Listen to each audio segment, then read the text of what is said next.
Well, thank you very much for inviting me to come to this event, and I have to say I'm very moved, and I'm seriously thinking that maybe I should leave the United States and move to Toronto.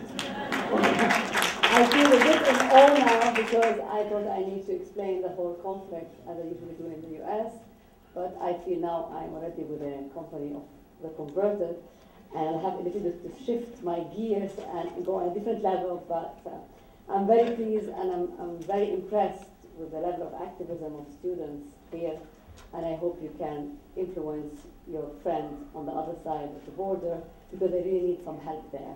And because they're really ready to mobilize. They just are under much more attack, and I'm really very impressed with all your organization, your creativity, and your determination. So thank you very much for inviting me. Now, the aim of the panel, you invited me to talk about the economy, and I will definitely talk about the economy. But I think it's very important also in the light of the video you showed us about the president of Toronto, to a little bit to dwell on the issue of why do we call it Israeli apartheid, and why do we call it apartheid week, and how could Israel be an apartheid state? You are all converted as an apartheid state, but I want a little bit to work a little bit on that because some people will say, well, no, you're wrong to accuse it of apartheid. Israel is still a democracy. Israel is a safe haven. Israel was created to be a safe haven. It was not meant to be an apartheid. And yet, when you see the reality on the ground, when you see the checkpoint, when you see the war, when you see what happened in Gaza, you have all analogies of incredible depression and an economic and political situation which is quite abysmal. But the core point is, why would this situation, which is dismal, be called apartheid? Just to be clear, I mean, what we have seen over the past 8 years has been a real destruction of the Palestinian economy and whatever viable. We don't have a Palestinian economy. It does not exist anymore. Over the past 8 years, we see, as you see in this figure, we have the number of people who are in poverty had jumped to around 66% in Gaza and around 50% in the West Bank, which is a very significant proportion of the population. At the same time, you have unemployment rates over the past 10 years, that is even before Oslo, jumping to unprecedented levels. Today, unemployment in Gaza is in the order of 40 to 45%, and in the West Bank, it's a little bit less. It's in the order of 20 to 28%, depending on the year, which is a very significant loss of productive capabilities. And if you look at the per capita income, what you've seen over the past 8 years, and if you go bring it back even to 1996, so in other words, over the past 30 years, we've seen a drop of per capita income by 1/3%. In other words, people by 2008 were worse off than 2000, and actually worse off than what they were in 1993, that is before the Oslo peace process happened. So in this situation, how can we say that this economic result is, or this economic outcome is an outcome of an apartheid structure? And what is an apartheid structure? As you all know, an apartheid was a system imposed in South Africa to discriminate against the white, to separate the blacks from, to discriminate against the black, and to separate the black from the white, the natives from the settlers.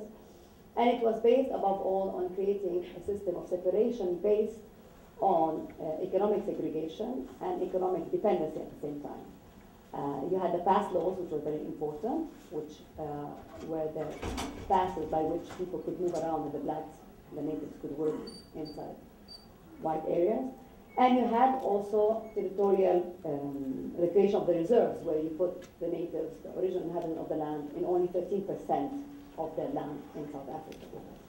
And thirdly, the third important element of the apartheid system was the creation of the Bantustans.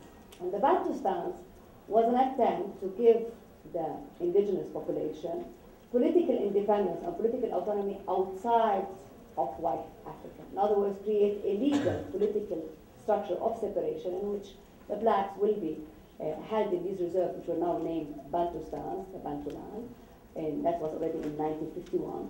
And the idea of these Bantustans, they would be autonomous area in which the blacks govern themselves, elect the representative, have their own budget, have their own economy, okay, run their own place, and eventually become independent. And this way, white South Africa would not have to deal with the civil and political and economic rights of the native population.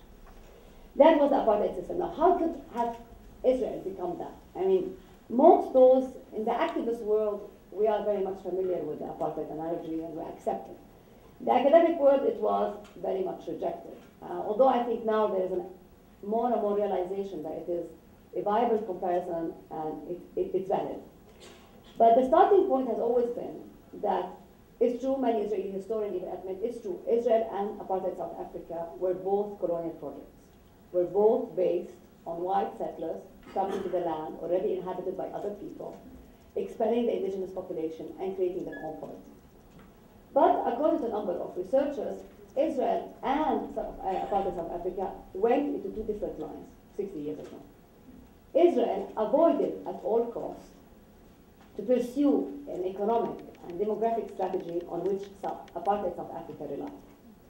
In other words, what has happened is on three major issues, on the issue of what to deal with, how to deal with the demography, how to deal with the people living on the land, and how to deal with the economic situation, and how to deal with the international community, apartheid South Africa and Israel dealt differently with these three issues, the demography, the labor, and the economic, and the international relations. Insofar as the demographic situation is concerned, as you know, apartheid South Africa remained majority black. Okay? The white settler represents only 20% of the population. That was in 1913, in 1960, as well as in 2003. The indigenous population never was the majority. In the case of Israel, Israel made sure that it would not have a Palestinian demographic majority, at least in 1948. And as you know, the way it could do it is by expelling and creating ethnic cleansing in Palestine. In 1948, by expelling 2/3 of the population from the land, who became refugees. Did not put them in Bantustans yet.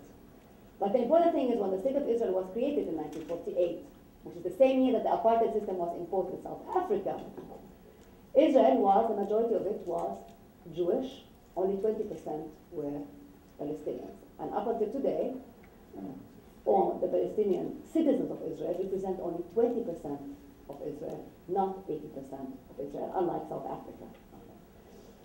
Secondly, very importantly, is that Israel avoided at all costs, intentionally in my view, to depend on Palestinian labor. Okay? Unlike South Africa. South Africa knew it created the Bantustans in order to deal with the economic problem of the natives, in order to create Bantustans that will help subsidize the cost of black labor that was working in white areas. Israel said, no way, we're going to promote Jewish labor, we're going to rely on Jewish labor, and we're going to rely very little on Palestinian or Arab labor. And indeed, even before the creation of the state of Israel, the Israeli economic sector, only 30% of it depended on Palestinian labor. After independence in 1948, after Israel's creation in 1948, up until today, Palestinian labor did not represent more than 20% of the labor force. Unlike South Africa, where 90% of the labor force was black. Okay. And after 1967, when Israel occupied the West Bank and Gaza, where it found itself in a situation whereby it had a large Palestinian population that did not flee, okay, Israel was very intelligent in a Zionist perspective to decide not to integrate these people. It did not annex them. Okay? It dealt with them. These are people under its control, but they're not going to become Israeli citizens. So that's not to ruin the ethnic balance of Israel. That Israel has to remain ethnically majority Jewish. And at the same time said, okay, but the only way how we pacify this population, we allow them to work in Israel. So what happened during the Oslo years is that we had Palestinian workers working in Israel, from the West Bank and Gaza working in Israel. And we had a very heavy dependency of Palestinians on the Israeli labor market. So in 1992, for example, 40% of all Gaza workers worked in Israel. And 30% of all West Bank workers worked in Israel. So the Palestinians became dependent on Israel. But the Israeli labor market, these people, these 120,000 Palestinians who worked in Israel, only represented 7% of the Israeli labor force. So the Palestinians became dependent on, in other words, what Israel did with the West Bank and Gaza, make it fully dependent on Israel and unable to create its own source of employment and growth. But at the same time, however, that Israeli labor market is important for the Palestinian, Israel was not so reliant on it because it only represents 7% of the total labor force. But, and here's the tricky one, in the sector which is the most important for the Israeli ideology, Zionist ideology of settlement, of construction, the construction sector, is the most reliant on Palestinian labor. 40% of all those who work in the Israeli construction sector up until 1993 were Palestinians, which is very interesting. In other words, those who are building the settlements are Palestinian. And up until today, this graph shows you how the share of Palestinian workers dropped since Oslo, and particularly since the Intifada. But in terms of numbers, you still have around today, despite the war, despite the checkpoints, despite all that, you still have around 60,000 Palestinians working in the Israeli labor force, which again shows you Palestinian dependence on the Israeli market, but Israeli independence of Palestinians. They don't need it. But, okay, so if we don't have the same demographic reality, and we don't have the same labor dependency, how can it be an apartheid? And my argument is that the argument I always make, and I think it's helpful, especially to your president, to go and tell him, because right now, yeah, it's very true. Israel never wanted to be an apartheid. You can argue that. It's true, Israel never wanted to deal with the Palestinians. It wanted to exclude them. It wanted the land without the people. Unlike South Africa, it wanted the land and the people. Okay? Israel wanted the land without the people. It's very important to remember that. Okay? But what Israel did since 1967 is that the only way how it could take the land is by controlling the people. And it created a system which ended up being apartheid in the way it fragmented Palestinian land and in the way it sought to regulate Palestinian population and Palestinian movement. So what we have, I want to show you this map of Oslo. Oslo set the stage for the territorial fragmentation of the West Bank and Gaza, as you all know. It created Area A, Area B, Area C. Area A is the dark yellow, Area B is the light yellow, and Area C, which is 60% of the West Bank, is Area C, which is under full Israeli control. These were also years with the peace years. My central argument is that Israel is set the stages for apartheid, for its structure of apartheid. In other words, a structure based on domination, on the basis of territorial fragmentation and control of the population through pass system, which is the permit system, and closure. This got institutionalized with Oslo. Okay? It's very important to remember that. So, because then this way you can go to your president and give a very valid argument about how Israel created a system which is apartheid structure, even if it was not in its intention. We don't care about the intention. We care about the consequences of what it did. So first of all, what we have with Oslo is the territorial fragmentation of Palestine. And very importantly, because in a way, the Palestinians, unlike in South Africa, where they had at least larger pieces of land they could work in, here the connection between north and south of the West Bank is completely fragmented by Israeli-controlled areas. Okay? And one of the reasons why we had such bad economic results and why economic performance and why poverty increased so much in the West Bank and Gaza over the past 15 years is precisely because Israel could close borders within and areas within the West Bank, not just also with Israel and with Jordan. Okay? And that came from Oslo. That territorial fragmentation was key to creating these islands that today we end up in the West Bank and Gaza. In the West Bank, at least, we have 8 major Bantustans: the Bantustan of Ramallah, the Bantustan of Nablus, the Bantustan of Qalqilia, the Bantustan of Bethlehem, the other one of Hebron, where the people in Hebron can never dream of reaching Nablus because they have to pass through 6 checkpoints before they get there. And there is no more business passing from one area to the other because it makes much more sense that you produce your own tomatoes and your own cucumbers and your own chairs in Bethlehem rather than try to do a comparative advantage with Nablus that can produce at a better price because the cost of transportation is so high because of these checkpoints. That's if it ever arrives. Okay. So the territorial fragmentation combined with the checkpoint policy was key in fragmenting Palestinian area and causing economic deterioration, but also in setting the stage for an apartheid structure. In other words, segmenting the Palestinian, like in South Africa, but on a more on a deeper level. Okay? Fragmenting into islands of area, okay, not connected with one another, and where their movement is conditioned by checkpoints and by permits. In the West Bank today, we still have 604 checkpoints that control people's mobility from one area to the other. Okay? The second thing what Israel did during the Oslo years was expand the settlements. Settlements is a peculiarity of the Israeli apartheid. Okay? Because South Africa did not try to go and bring whites within black areas. It wanted to separate them from the native areas. In Israel, the way how Israel could put a claim on the West Bank and Gaza is by building settlements. Okay? And the Oslo years, also agreement itself did not say settlements should not be constructed, nor was very vague on the issue of settlements. Settlements were left for the final status negotiation, as it was argued. But what Israel did, by 1993, that is when Oslo just started, we had a total, as you can see from this map, we had a total of 250,000 settlers in the West Bank and East Jerusalem. Okay? Which is significant, 250,000, among 4 million Palestinians. In the 7 years of Oslo, okay, it doubled that population. So that by 2007, today we have 480,000 Israeli settlers in the West Bank and Gaza. Tell me how on earth you're going to move them out of there, you know, unless we find a goal who's going to come and say they are all out. I very much doubt it, but this is a very important reality. During the Oslo years, Israel expanded the settlements, and the settlements creation was key to further fragmentation of this land, because one of the reasons why all this white area is under Israeli control, because this is where the area where the settlements are. Okay, and here we can have very nice map of the Palestinian. The blue area are all the settlements. The red line is where Israel is building the wall. Israel decided in 2002 to build a separation barrier, which in my view, it was its last demarcation of its apartheid, of its separation from the Palestinians.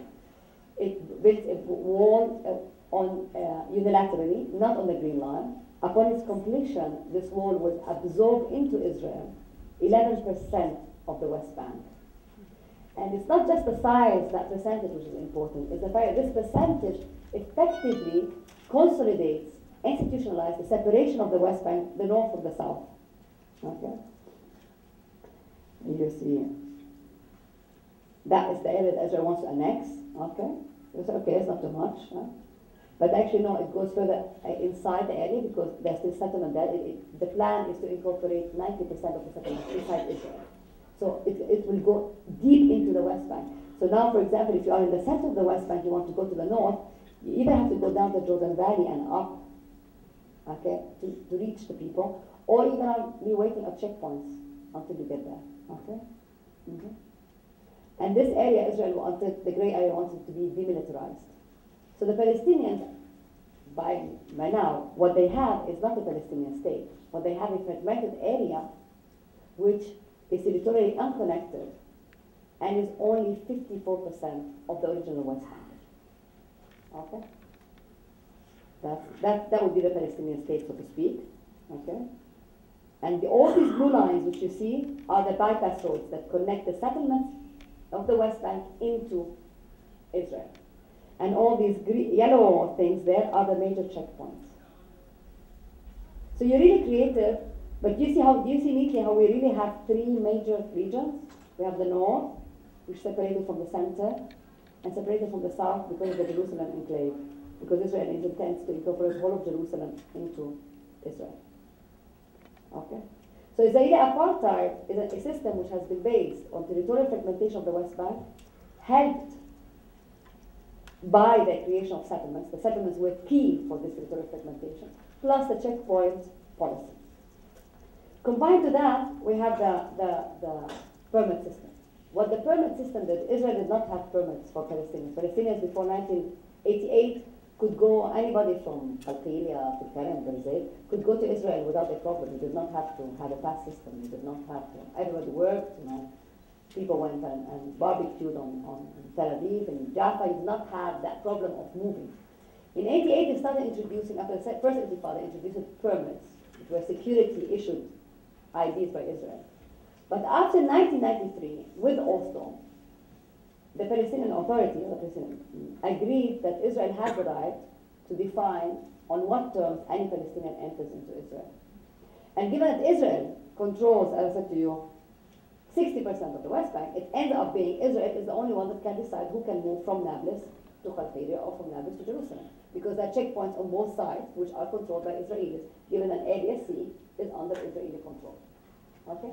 Now this permit system is key because now it not only regulates the movement of workers into Israel, it also regulates the movement of any person into another Palestinian areas, or any businessman trying to communicate to Jordan or to go to Israel. Okay. This pass system is very much similar to the pass system used in South Africa. Okay. And again, but what is important to remember, this system was only introduced effectively since 1993. And it became professionalized and institutionalized with Oslo. Checkpoints were introduced in 1993, but they became these terminals that we now know at Qalandia and at Bethlehem only in 2002. And the wall was never introduced before. It was only introduced in 2002 as a final stage for Israel to clearly define what are the areas that it's going to incorporate into Israel. So the land that Israel will incorporate into its area will fragment any Palestinian state. Okay. Now the third element, so in other words, I want to show you how on an economic level, on the level of what you do with the land, and on the level of what you do with the population, Israel created an apartheid system. But the third element, which is very important in the distinction between Israel and South Africa, apartheid South Africa, which converged again in this case, was the issue of how the international community proposed to solve the problem. In apartheid South Africa, Israel, the white government tried to sell the Bantustans as states, and actually in 1971 declared one of the Bantustans, the Transkei, as an independent state. But the international community refused to recognize it as such. Okay? It even made its demand on the UN to accept the Transkei as an independent state. And the UN said, no, this is an apartheid system, the ANC is against it, we don't accept this policy of separation. South Africa should be for all of its citizens, also which was the slogan of the ANC. In the case of the Israeli-Palestinian conflict, the big problem we have, especially in our campaign on and against Israeli apartheid, is that the international system has given a verdict that the only solution to this problem, to Israel and Palestine, is a two-state solution, not a one-state solution. UN Resolution 181, which is the partition plan, says the solution is two states, an Arab state and a Jewish state, and we have Israel get created. UN Resolution 242 does not mention any Palestinian state or any Arab state, but says that the only solution is to give land in exchange for peace and recognizing the states. And the last step, which was very important, was the roadmap and Bush Rose Garden speech, whereby he said that in 2002, 2003, which said that the only solution for the Israeli-Palestinian conflict is the creation of a Palestinian state. So in other words, the international system, international verdict, is that the only solution to the conflict is give the Palestinians a state. But the problem is now, if you give them a state, what they're going to have is not really a state, it's a Bantustan.